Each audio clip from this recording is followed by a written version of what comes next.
Hi guys, welcome back to Message from Mull. Now, today's message and those in the coming weeks are all going to revolve around sleep improvement. Now, this is one of the topics that we deliver as part of our education program, but of course that takes place over about an hour. And I don't think I'd get away with that on Message from Mull. So my intention is to break this down into little bite-sized chunks, hopefully around the 5-6 minute mark, and try to cover some of the major topics that we speak about when we deliver the education program. So I'm going to start with just a little introductory paragraph about sleep improvement. And really the intention here today will be just to give an overview of why sleep is so important to us, how much of it we need, and also the risk of sleep deprivation.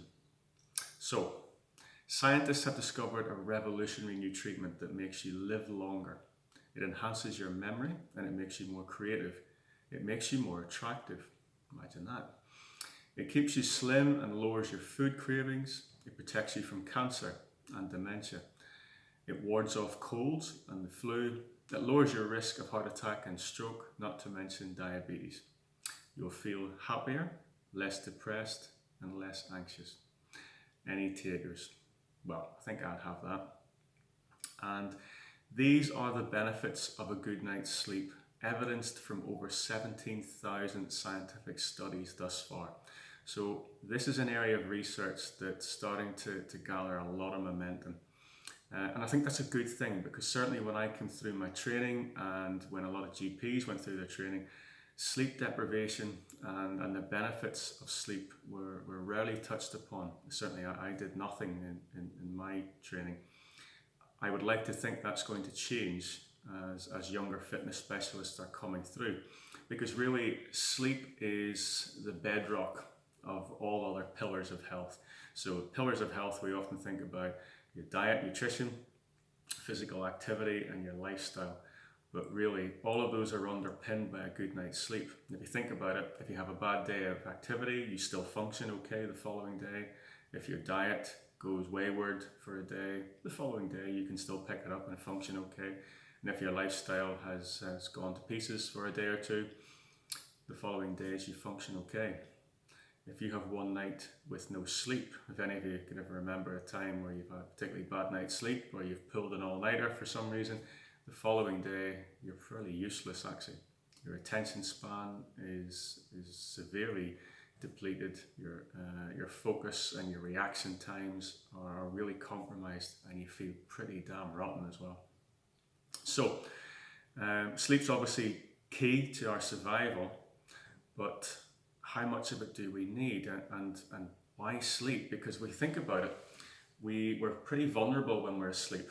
We can't see danger approaching, we can't ward off an attacker, we're not very good parents, we can't mate, we can't find food. So there has to be a very good reason for why we would sleep from an evolutionary point of view. And it turns out there's no hard and fast rules in terms of why certain animals sleep more than others. So for example, an elephant sleeps only 3 hours, but a brown rat could sleep about 19. So it's not based on size either. And for human beings, it turns out that our sweet spot is sort of between 7 and 9 hours. So ideally, think about getting about 8 hours as a sort of key amount of sleep. And this doesn't change as you get older. So, one of the myths that I always hear is people say that as they get older, they need less sleep and they can function on less sleep.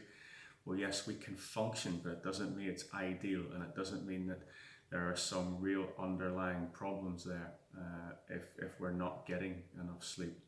So once you go below 7 hours, you see an increase in mortality rate. And actually, when you go beyond 9 as well, you start to see an increase in mortality rate as well. So we do have this sweet spot, sort of in around the 8-hour mark, which is what we should be aiming for. And in terms of the risks of reduced sleep, of sleep deprivation, and one of the things to remember is we don't know we're sleep deprived when we are sleep deprived. So we may think and feel that we're operating okay, but the reality is often somewhat different.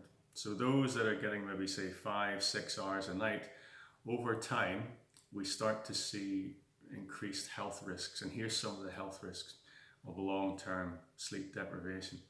Our immune system starts to take a bit of a battering. Now, obviously, that's at the forefront of all our minds just at the moment. We see a doubling in the risk of cancers. We see a risk of Alzheimer's, increased blood sugar levels, so more likely to develop diabetes. We see an increase in coronary artery block, so increased risk of heart attack, increased risk of stroke and cardiovascular disease, increased risk of heart failure. There's also, when it comes to mental health, more prevalence of all psychiatric conditions, including anxiety, depression, and suicidality. We have an increased desire to eat, and not only that, but the mechanism that normally tells us that we're full starts to switch off. So the signal will be eat more, you've not had enough. We know where that goes. And also a decrease in the helpful gut bacteria, which are key for our survival. And another area of research that's seeing a lot of attention these days and will become more prevalent, I believe, going forward. So there we are. That sort of just sets the scene. Sleep is obviously very, very important to us. We need around the 8-hour mark, all of us, regardless of age, and some of the significant risks of long-term sleep deprivation and not getting that ideal amount of sleep. Next time we're going to look at the reasons why we actually fall asleep, so the mechanisms that are there that help us sleep, and also different types of sleep and why different types of sleep are important to us as well. And we'll pick that up next time. All right, take care, guys. Bye-bye.